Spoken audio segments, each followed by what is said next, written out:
We'll start with the Pledge of Allegiance. Pledge allegiance to the flag of the United States of America and to the republic for which it stands, one nation, under God, indivisible, with liberty and justice for all.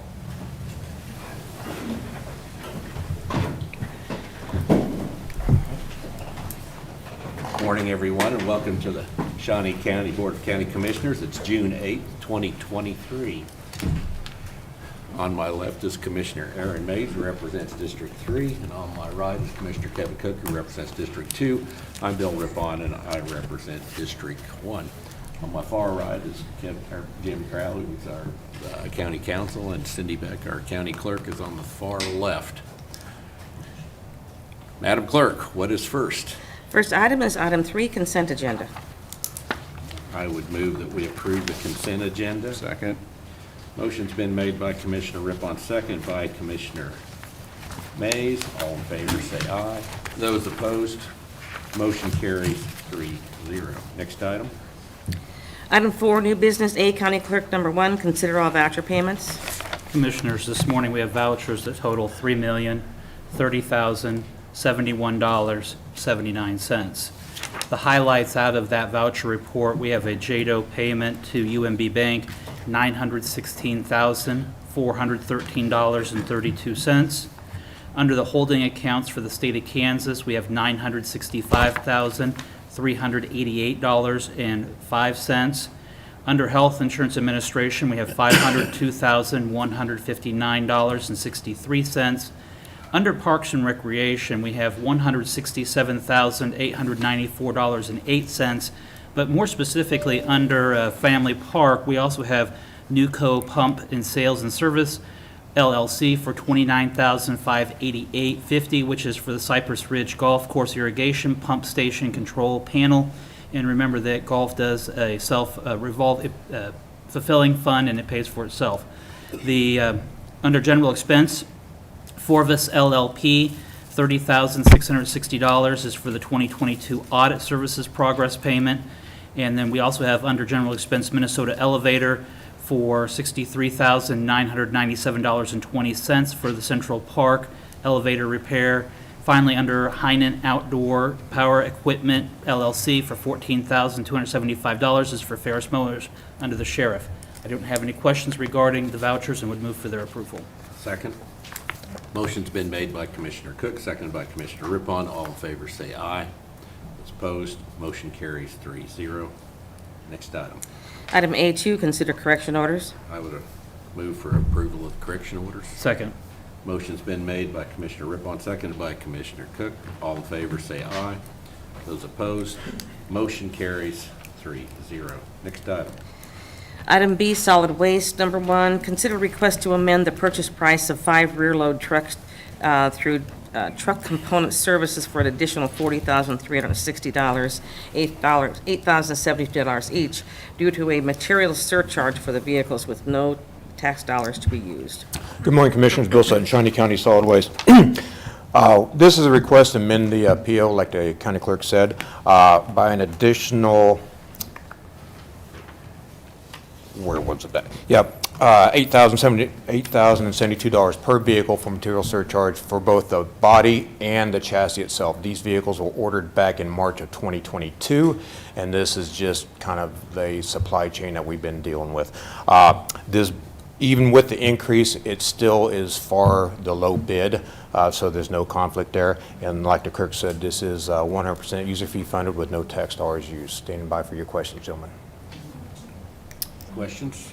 Bill, I'm happy that you said that after the increase, it's still below bid, because I worry sometimes about these. It seems like this is happening a lot, not just with your department, with every department, that, you know, some of these we may have to send back out. And I believe Parks and Rec's next item is one of those, that we've already done that. So I'll move for approval. Second. Motion's been made by Commissioner Mays, seconded by Commissioner Cook. All in favor say aye. Those opposed, motion carries 3-0. Thank you, gentlemen. Thank you, Bill. Next item. Item C, Parks and Recreation number 1, consider approval to amend bid with Altech Industries for the purchase of a new aerial lift truck and approving the utilization of a Sourcewell bid from Alltech Industries to acquire a new 2022 Ford F-550 under CDL chassis forestry lift truck for a cost of $156,700. Good morning, Commissioners. Tim Laurent, Parks and Recreation Department. So, yes, as you, if you can remember that we started this project way back in June of 2021. We ordered a bucket truck and the price was at that time quoted at $192,278. The goal and what was in the contract was to have that truck delivered to us by October 21st of 2022. We didn't obviously make that goal. The company, Alltech, that we're dealing with and that we'd like to purchase this other vehicle from, essentially was waiting on the truck. It was an international truck that, of course, they don't build international trucks, but they're waiting on that to be able to complete our order for this bucket truck. So when they came back to us and said that we're going to have to extend this even further, and then by this time the cost had gone up from $192,000 to $219,108. So we're almost $30,000, $26,830 more than the original price. We felt like we needed to regroup and think about this. During this time, we've also, the CDL rules have changed. This truck that we originally ordered would require a CDL to drive. The one that we'd like to purchase is a smaller vehicle. It doesn't require a CDL. That would make it easier for us to use. The original truck, I believe, had a 60-foot boom. This has a 40-foot boom. So there are some things we would not be able to do with this truck that we could have done with the other one. I think when we run into those instances, we'll have to probably contract that work out. But I think that's going to be a small amount of what we're doing. So with that, I'll turn it over to you. I'd be happy to answer any questions. Thank you. Mr. Chairman. Yes. Tim, a couple of questions. One common question that I will get asked routinely is, why does Shawnee County not have just one fleet services where we would have bucket trucks that are in public works, bucket trucks that could be used by Parks and Rec, and just have one fleet services? And so if you need a bucket truck, you would go check out a bucket truck, whether it was Public Yeah. Works or Solid Waste or Parks and Recreation. Well, I'm not sure I can answer that, but I think there's a couple of things there, or at least one thing I'd like to comment on that. Well, one, I don't think that's a terrible idea. That does not exist currently. But when you talk about checking out equipment, I think sometimes that makes sense, and maybe it does in a bucket truck. But oftentimes, trying to coordinate that becomes problematic. But I'm not sure. I can't answer why we're set up the way we are, but I know I have had discussions with other commissioners about that possibility of a central fleet. Okay. The second question that I have is, rather than spend the $157,000 for this equipment, is there the possibility or ability to rent a bucket truck as you would need just for Sure. that job? Because I don't know that you're going to be out every day, every week using a bucket truck. Yeah, I think you'd be surprised how much we'll use it, because we don't use it just for forestry. I mean, we use it to change bulbs and, street lamps and ball diamonds and everything else. We use it for winter wonderland. We use it, the current truck we have now gets used a lot. It is out every week, and I would imagine that this would be the same way. Probably more. This one will be a little more versatile and wouldn't require a CDL, so more staff will be able to use it. The last question I have is, have we contacted local corporations such as Evergy to see if they have bucket trucks that they are disposing from their fleet that we would be able to pick up, because they are using bucket trucks for a number of their things for Yeah. light bulbs, equipment Sure, changes? absolutely. We haven't contacted Evergy directly, but we did spend a lengthy amount of time looking for used vehicles, new vehicles that weren't with this, with Alltech, with this company. What we found was that there wasn't really enough savings to warrant it. I mean, they're, for lack of a better term, a hot ticket item. I mean, they're getting almost full asking price for used trucks that are in good shape. Now, you can buy some like the one we currently have and get a pretty good deal, but we don't want to be back in that boat. Okay, thank you. Yes. So, the last time we bought one of these, we never got it, and the price went up Yeah, 2 years later. What are the odds of us getting this truck? this one is in stock and ready to go. Okay, So I feel supremely confident, I'm going to put that on record, maybe that's a mistake, that we will get this truck. good, unless somebody snatches it before we get there, right? So, I don't think that'll happen, and we've had some really good discussions with Alltech. I mean, they feel bad about where we are, and I think they're trying to make it right. well, I'm certainly happy. This is 30 some odd $1,000 cheaper. Yeah. Than our initial Yeah. contract. So I mean, I'm happy about that. When we look at the cost, though, I mean, how old is our existing one? Because it's been It's- around a long time. It's in the 90s, I believe. but, Yeah. So yeah. if we can get 30 years of use out of this, Right. which seems ambitious, but I think it's money well spent. It sounds like. So I'd move approval. Back in my days with Parks and Rec, speaking to how much we Yeah. used the truck. Yeah. It was difficult for people like in the ball field divisions to get the bucket truck just for a day to change some light Right. bulbs. It was used that much. So, with all the trees we have in over 100 parks, Yeah. Yeah. it's busy all the time. So Absolutely I right. think it's a good expenditure. So I will second your motion. Motion made by Commissioner Mays, second by Commissioner Rippon. All in favor say aye. Those opposed, motion carries 3-0. Next item. Item C2, consider approval to allow Parks and Recreation to enter into contract negotiations to determine a guaranteed maximum price to deliver design-build services for the Oakland Aquatic Facility project with the Donlinger construction team. Funding not to exceed $4 million to be provided by the issuance of revenue bonds. Tim Laurent, Shawnee County Parks and Recreation Department. So I just want to be clear, what we did go through the interview process. We've interviewed 3 firms. We've rated those firms. We've settled on Donlinger and PEC. What we're asking for today is to be able to negotiate a guaranteed maximum price with them for an aquatics facility. I'd like to be able to show some photos today of what that looks like, but we don't know yet what that looks like. We're part of this process would be to do a significant amount of community involvement and have them be able to give us their opinions, talk through with the Oakland community on what they want to see and what we think would be best, and try and come to some sort of an agreement. So we want to essentially negotiate this guaranteed maximum price, but when we say $4 million, I think it depends a little bit on what we end up with. However, we're not going to go over the 4 million is the goal. So I'm ready to answer questions. Yes. I'm sure you have some. So Tim, just to start, there has been some engagement already with the Yes. Oakland community, correct?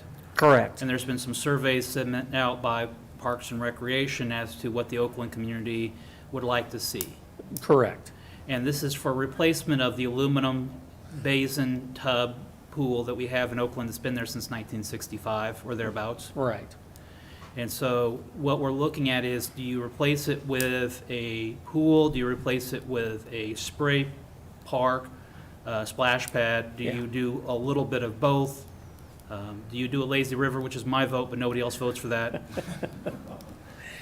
What do you do? Well, we did ask about the lazy river in all the interviews. And it was soundly rejected. Well, we're going to try to stay under that $4 million. So So, anyway, but this next step is for community engagement. absolutely. Once we come back, hopefully we can turn this around pretty quickly. We come back with this contract, and then as soon as we've got that signed, then we immediately go into community engagement. And then from there, you would bring that back to the commission for the commission to review? Right. Once we've gone through the community engagement process and we've worked out what we want to do, what we think is appropriate. Then we would come back here for final approval of that project with the commission. And the anticipation is during the construction, this is going to be constructed closer to the community center. Yeah, we'd like to pull it up towards Sardu, right? And have it, we utilize the parking lot for that's already there for the community center, Oakland Community Center. And it would allow us to, I was going to say leave the other pool open if we needed to, but the goal is to not do that. The goal is to get moving on this and have something in place by next summer, Okay. a new facility. But for this summer, we would continue to use the Oakland pool as it is. Absolutely, absolutely. All right. It's your ultimate goal to then remove the old Oakland pool? Yes, yes, and that's actually built into this cost, that they would remove that pool. So the funding for this project, is this the same funding for the family park? Yes, this It is the is. $10 million $10 million. that we've already issued and that we're holding right now. Do you recall what the cost was for the Garfield pool? I don't, I wasn't here. I think that, I believe, I don't want to throw a number out. I think it was actually around this dollar amount, maybe even a little less, but it was built many years ago, and we discussed the Garfield pool in our interviews. What would it cost us to do something like that today? And we were told pretty consistently somewhere between $6 and $7 million, just as an estimate. So that gives you some insight into what you may end up seeing. So realistically, we're probably looking more at a spray park or, We have some options. We have some options. You could do a pool. It's unfortunately probably wouldn't be quite as big as the one at Garfield. yeah, and that's not a big pool. No. As a commissioner, one of my concerns is something that speaks to the community, something that the community is going to be able to utilize and will be serving of the community. And while there's a lot of attractiveness to splash pads, they open earlier, they close later. Many times they're free or at no cost or low cost. They don't require as much staffing. The downside is how many people are you attracting? Are you able to attract more than just children to it? Are you able to serve more of your dynamic of the community? And so just looking at something that does meet the community's needs. Mr. Mays? I'll play devil's advocate on this because currently we have leaks at Rossville this summer. The bow tie wave pool at Midwest Health is still not open, I don't believe. It is not. Unless it's happened today. The baby pool at Shawnee North is closed right now due to a leak. Last summer, we couldn't get lifeguards to staff the pools, so we were closing pools from day to day around the county. Pools are expensive and difficult to maintain and difficult to staff. We've got vandalism that happens on an almost weekly basis. I mean, there are other pluses and minuses. I mean, to my knowledge, the Oakland pool is one of the only ones that doesn't have a leak currently. Well, We've actually, Oakland has been closed on 2 different occasions so far this summer with chemical imbalances. problem.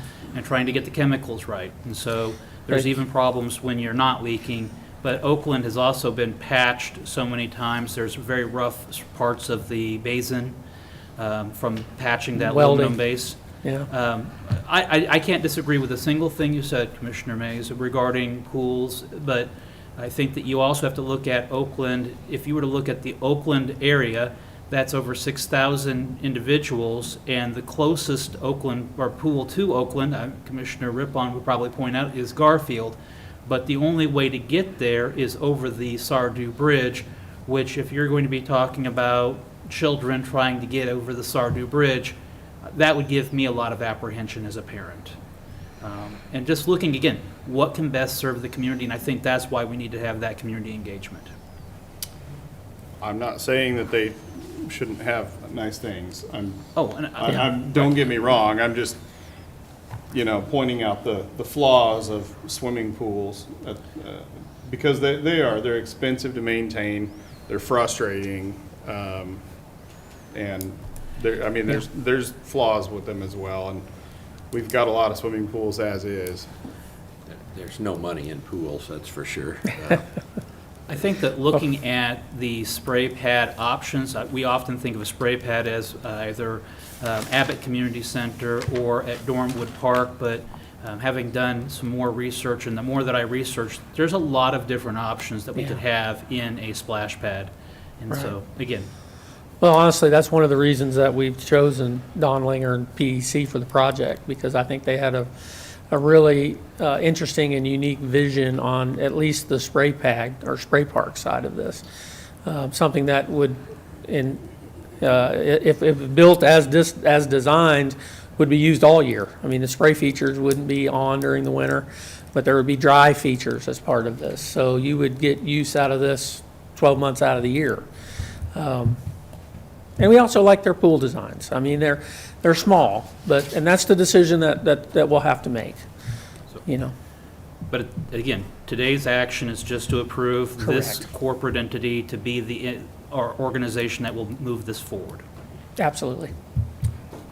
One last request also, if we're gonna do a pool, can we make sure that there's an actual swimming pool? There, sure. I know where you're going. Thanks. I'll move for approval of the contract. I'll second. A motion's been made by Commissioner Cook, second by Commissioner Mays. All in favor, say aye. Those opposed, motion carries 3-0. It will be interesting to see what they come back with. I have a question for the, We're county moving- coun- I have a it's- question for the county councilor. This is it actual contract or is No. this contract I- negotiations? No, this is to award the bid and negotiate a contract with that company. And Ms. So Beck, I my- know that I misspoke the minute I said it, and I said contract. This is to enter into a contract with Donlinger for a contract. Okay, because I don't have contract numbers or anything You're- I can see. Yeah. So there's, No, So s- there'll be a contract that comes back before the commission. all right. I just, Sorry about that, Ms. That's all Beck. right. I misspoke. sorry about that interruption. We good? Would you like me to go on to the next item? What is the next item? That's item C3. Consider authorization and execution of contract C-178-2023 with Game Time and care of Cunningham Recreation for the purchase and installation of a tot swing and engineered wood fiber surfacing in Gwendolyn Brooks Park. The $8,776.39 purchase is through the Omnia U.S. Commodities Cooperative with funding provided by the previously approved 2021 capital outlay funds. Good morning again, Commissioners. Tim Laurent, Parks and Recreation. So we are adding some swings to Gwendolyn Brooks Park, and along with that, engineered wood fiber for the surfacing, and I know that we've had some lengthy discussions about that in the past. I will tell you that I think as a best practice, wood fiber on swing sets is the way to go. You know, pour-in-place surfacing, as we know, is expensive, and if you, in any of all the applications on a swing set, it wears out the quickest. And so we typically don't do pour-in-place. We have done some, but we typically don't do it for swing sets, in case you're wondering. So I'd be happy to answer any questions. Yeah, I would agree. I think the wood chips are the way to go on a swing. Yep. With poured-in-place rubber, you have to make such a big mat for each swing, and Yeah. Very expensive. it's just almost cost prohibitive. Mr. Chairman? With Gwendolyn Brooks Park being at 37th and Topeka Boulevard, we had some discussion over the last year about the removal or request removal of that roadway that goes through the middle of the park. Where do we stand on that? Right. Well, they've had, since we started those discussions, and I'm not pointing fingers at anybody, I think this is still a very viable option, and I think it's one we should continue to explore. But I think with a new city manager and some turnover with staff with the city, because we were going to partner on that project, that has set us back a little bit. But I think it falls on me really to re-engage with them and try to get that back up and going. I think, you know, we've talked about it before, but I think removal of that road, while not popular with some folks, and I understand why, Really makes that park safer, makes it more of a park with that busy road and people often going through there, you know, at least 30 miles an hour, maybe faster. It just makes it a difficult situation where you park on one side, walk across that busy street to get to really the play amenities, so. I understand that road was put in to take pressure off the intersection when they had the big Chief Drive-In Yeah. there years ago where Walmart is located, so, yeah, kind of, I don't know. That's what I think people refer to it as the Walmart shortcut.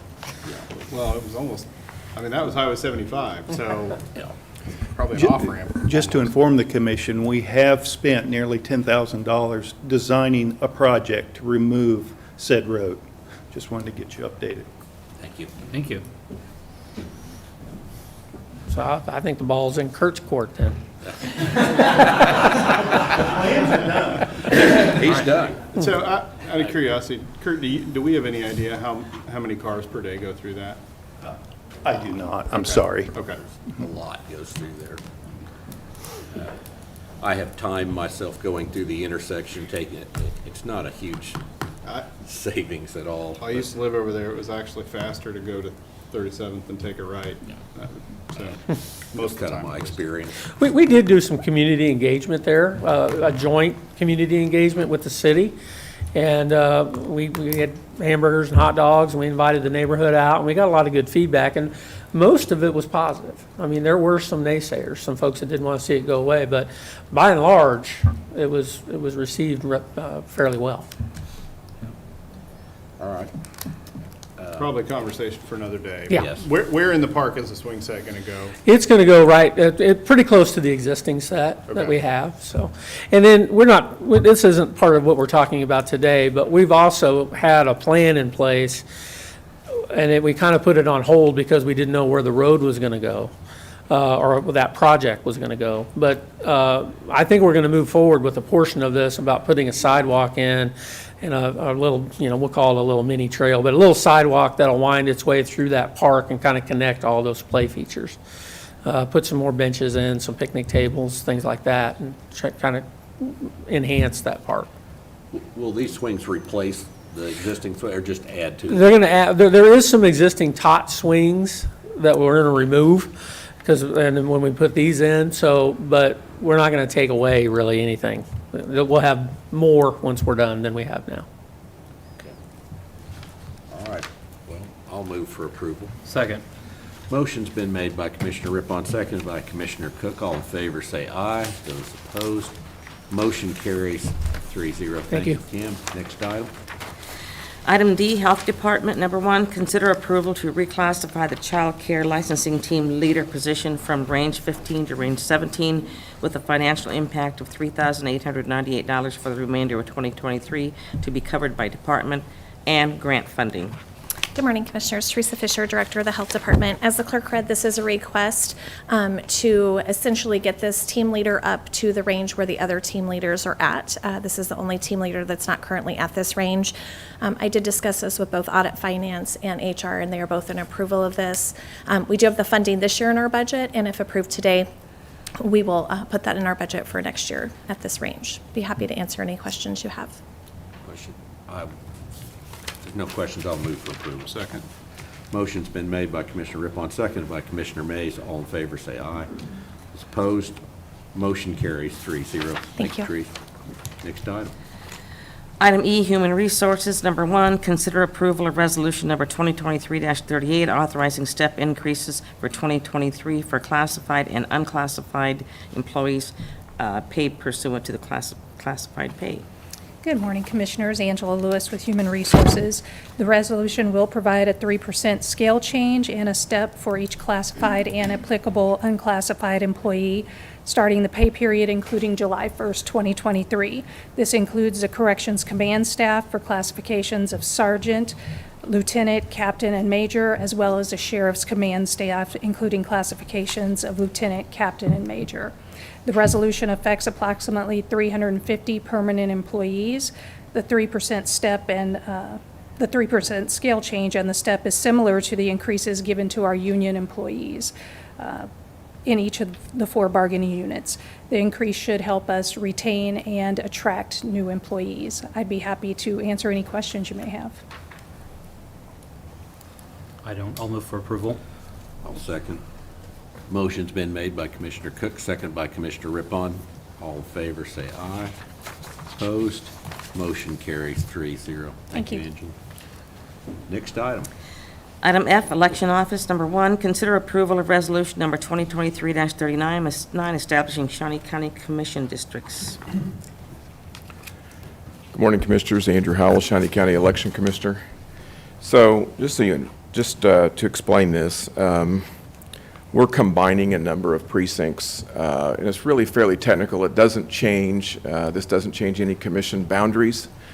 We're really working at combining some precincts that had no voters in them. I think there might be one that had 1 voter out of the entire county. So, and again, that would not be a change to the populations in any commissioner district. So it's a fairly technical change, and it's really driven by once every 10 years we have the opportunity to look at redistricting, and it's time for us to update and make it easier for both the public on election night to understand when we push out results.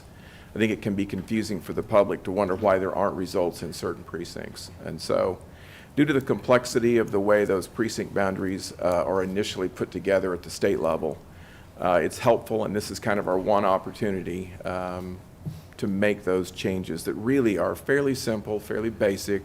We couldn't do it earlier because both the city had some changes, the county had some changes, and so I wanted to make sure that we weren't getting out in front of elected officials making their own boundaries. This is really just cleanup and simplification for the public and for election night reporting purposes, where we're combining a number of precincts that were pre-existing, that really didn't accomplish anything for anyone and created some confusion. So that's our intention, and that's what we're here to ask for your approval on, and be happy to stand for any questions.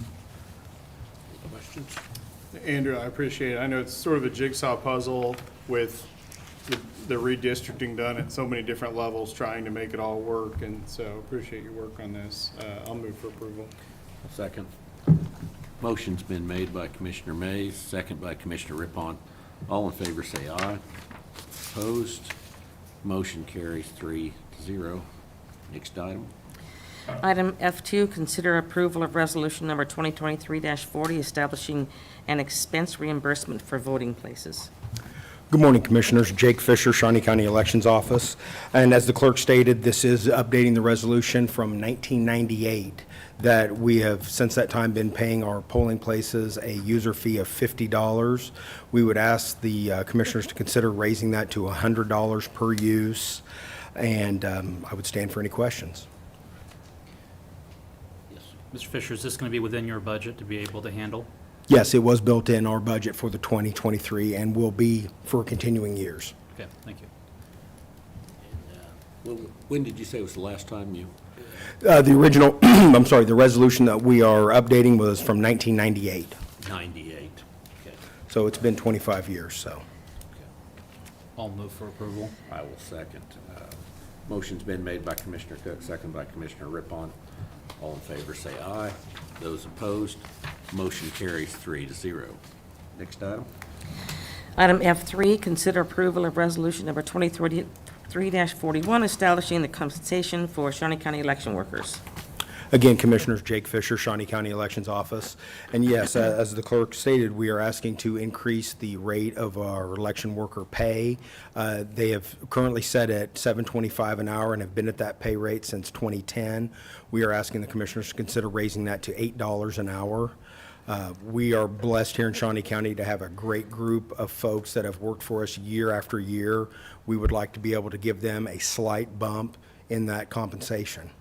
And once again, this was built into our 2023 budget, and so this was an anticipated request. Mr. Chairman? Yes. My understanding is we're starting to see maybe some benefits of the new equipment, new software that we authorized for the purpose and trying to recruit some of our election workers. Is that correct, or? It's really been a huge aid in even our communication with our election workers. We've been able to cut down the amount of staff time that it took to communicate. We sent out an email blast a couple weeks ago, and and I'm guessing here, but I'd say within a week, we had over 300 of our election workers already confirm that they were able to work both the primary and the general election this year. It saved us getting a flood of phone calls, and it's just really streamlined the process. And that's just one of the modules of this election management software that we've had. So it's working out very well. Our municipal elections usually aren't as big as your presidential elections would be, but still, how many election workers do you need, even just for municipal elections? Well, right now for the primary, and we'll touch on this a little bit later, or I can go ahead and take it now. For the primary now, we only have one district. It's City Council District 6, so 10 polling places. So we're going to need possibly 50 election workers approximately for that one. And this fall,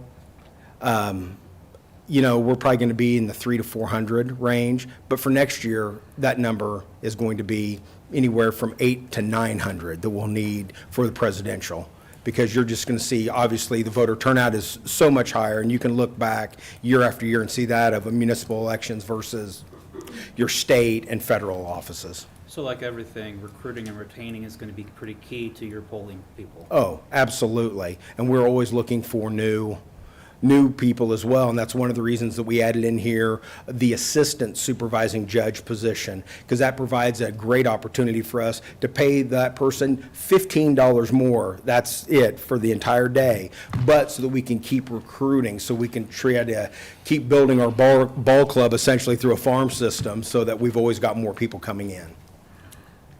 Mr. Mays? So, Andrew, how many election workers do we typically have on election day in, let's just say, a presidential race where we've got everything going all the time for the whole day? Well, obviously, next year will be my first presidential race being with the office, but I can tell you right now, we're looking at we'll have to have a minimum of 800. Okay. I'm trying to do the math here, but I mean, $125 for a 14-hour day seems awfully low. I mean, has there been a difficulty recruiting people at all? I mean, $8 an hour is less than we pay anyone else in Shawnee County, to my knowledge. Well, Commissioner Mays, shh, we don't want you to do the math. Unfortunately, we've done the math. Yeah. It's always a challenge recruiting people. So I think we're trying to be aware that it does cost money, and at some level, we treat it a little bit as a volunteer position. So I think we're just trying to give people we've got a lot of people in Shawnee County who've done the job for 20, 30 years. We've given out some pins and some awards to people who've really it's not about the money to most election workers, but we're just trying to recognize, cost of gas is up significantly. There are a lot of expenses related to that people have to pay. There are numerous training sessions. So it might need to be better in a little bit more in the future, maybe. We're trying to be somewhat measured in our approach to that. But I agree with you. It's always a challenge to recruit. It's always a challenge to retain. And part of our strategy is to not hire more than 100 to 200 new people in any one election, because I don't want too many brand new people running the election at any one location. So there's a lot of work that goes on behind the scenes trying to make sure that we have enough people with enough knowledge at every location. And we've got nearly 90 locations across the county. And interesting side note, nearly 75% of voters in Shawnee County consistently vote at polling places on election day. So we spend a lot of time and effort making sure that we're supporting that appropriately, so that people don't wait in line, and that the people that are there know how to take care of each of the voters that come to those locations. We have a lot of Shawnee County employees that volunteer, and I know that Angela with Lewis with Human Resources, we work with our employees so that they can work the polling places too, and that so that there's some benefit from the employee's perspective in working there. I don't, Angela, what the specifics of that are. The specifics include the fact that they get paid their their regular rate of pay for volunteering to work at the elections, as long as their department can let them go. So if you have a department that has the ability to let them work that day, they are still compensated at the regular rate. They are, for 8 hours. And if they work the entire 14-hour shift? They still only get paid from Shawnee County 8 hours. Okay. So that, I'll go back to Andrew now. Thank you, Andrew. So Andrew, a lot of our election workers, and I'm turning this into a more broad conversation than your actual agenda item, and I apologize for that, but the 14-hour day, a lot of your election workers are senior citizens. Are there problems with the 14-hour day? That's a really long day. So again, I think there can be, but we really try to keep the number of brand-new people to a minimum at any one location. So that part of why we appreciate what the commission's done with the Modus election software, it helps us to manage making sure that we're keeping the number of people at each location. You know, we have legal requirements that there have to be people from each party at every location. So there's a lot of things to keep track of there at every location. All 90-some locations have to have. We try to actually have at least Republicans and Democrats and unaffiliated to the extent possible at every location. We have to track that. I also track and require us to track the amount of experience that the judges and the people at each location have, because it can be an issue if you have more than half of any board without the proper experience to help train people. So it's kind of a multifaceted approach to keeping track of the training, the knowledge, the experience. You try to keep as many people at each location because every location is slightly different. Populations vary. The people standing in line at 7 a.m. can vary some, so understanding how to deal with that. So it can be a fairly complex issue. We do the best we can to try to prep each location to properly care for the voters that come through. Appreciate that. I had a question about voting places. How are we doing in that realm? Yeah, I think we were at 94 in the last location. We expect to go down just a little bit because every election we look at whether there are some consolidations that make sense or not. We may end up somewhere in the high 80s to low 90s is what I'm anticipating, and we've got to make, I think, a couple of changes. The other thing that we look at from time to time, too, every election, we make sure that we are compliant with the DOJ and their 20-page document and making sure that the ADA parking, the ADA access, the ADA aisles, that the doors are appropriate, that they meet the 8-pound requirements. I mean, there's a long laundry list of things that we look at. And so I know there are a few people who've actually contacted me and said, hey, I'm not real crazy. I see you've changed my voting location. But typically that's done because there are some issues with the ADA side of a location, or we've had enough issues that while we were compliant, we think that moving or making a change makes some sense. I've tried very hard to not make changes throughout my past 10-plus years as election commissioner, but due to redistricting and some of the district changes, some of the boundary changes, and some of the condition issues that continue to, in some cases, get worse at those locations. Like I had a location where the concrete just simply was too dangerous for people to walk on the concrete. And we had a trip incident once upon a time at a location. So we try to evaluate, is it time to make a change?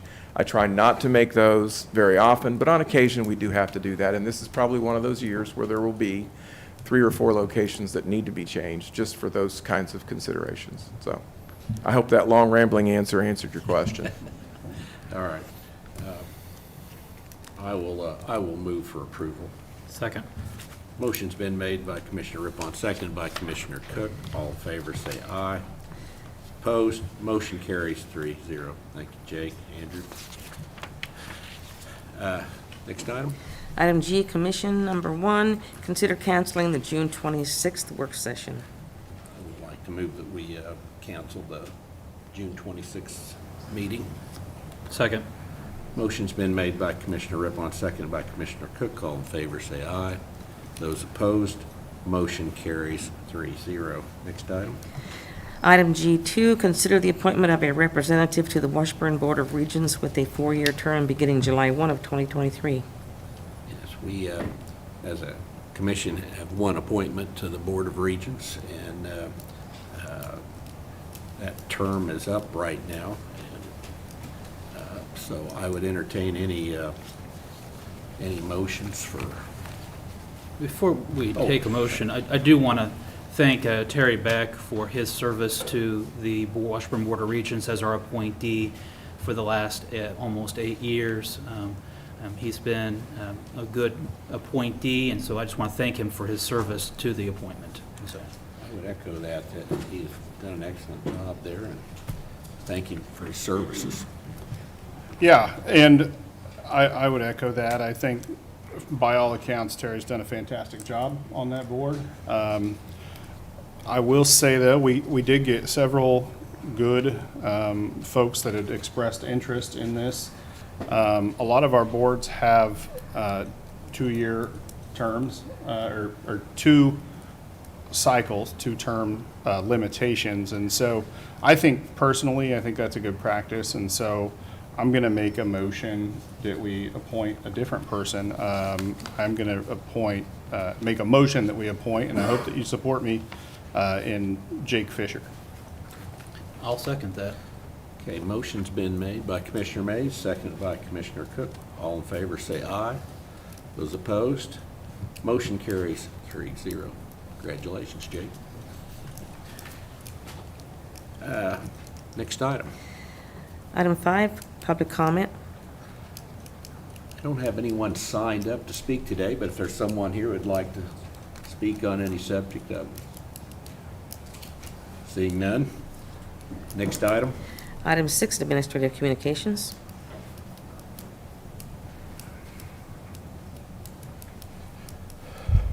Good morning, Commissioners. Andrew Howell, Shawnee County Election Commissioner. Just I think we've talked about it some, but just a note that there will be a primary in City District 6. We will be posting the boundaries of that district on our website. I think it's helpful for people to know if they live in or outside that district, because the primary, which is August the 1st, will be held only for those voters. Like we said, it will involve 10 polling places is our current estimate. If you have any questions on that, I'd be happy to answer them, but we will be holding an election for City District 6, and then the top 2 vote getters then will go on to the November election. So that's how that works. I think sometimes people are confused a little bit about that process, but that's how the statutes read, is that the top 2 vote getters out of those 4 that it will be on the ballot will then go on to the November election. Thank you. Appreciate it. Thanks.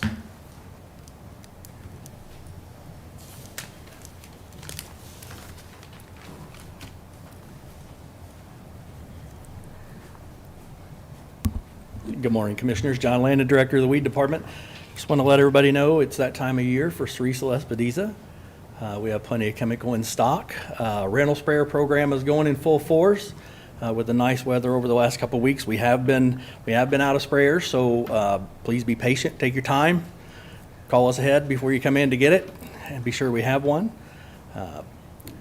With Cerise, you can use either Triclopure products or Escort, and like I said, we have both of them in stock and ready to go. So, thank you.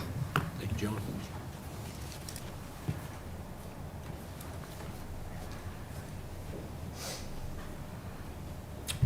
Good morning, Commissioners. Bill Sutton, Shawnee County Solid Waste.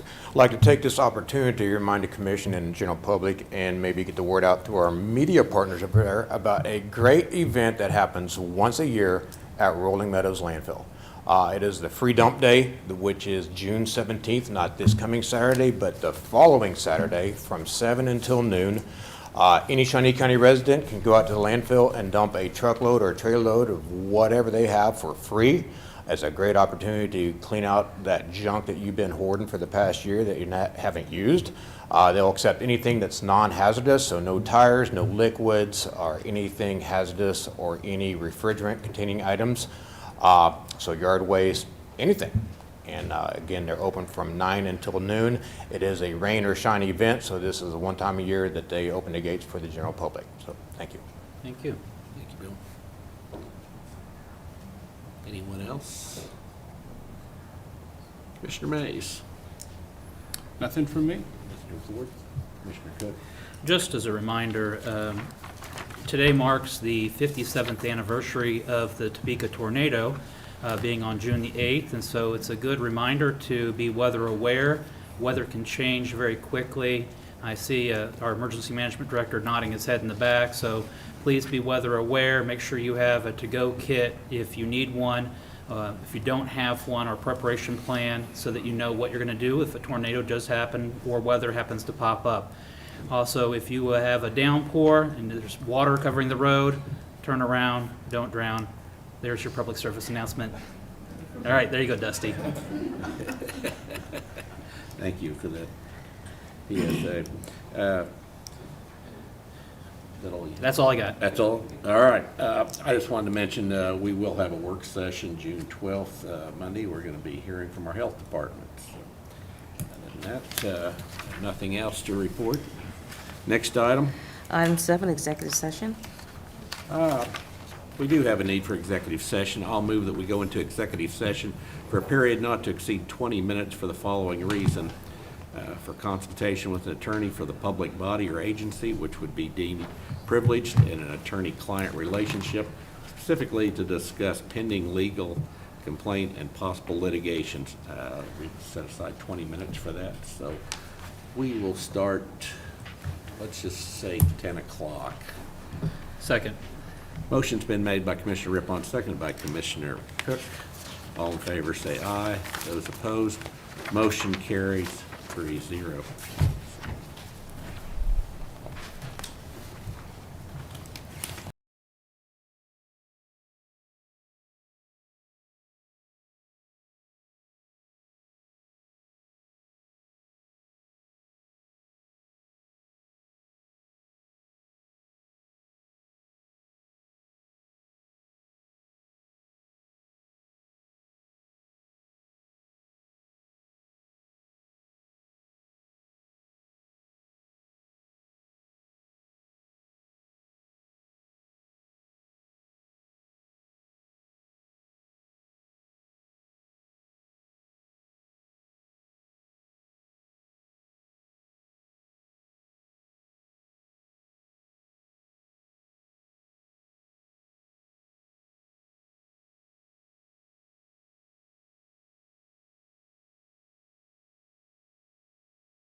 are back in session. No action was taken at this time, so we're adjourned.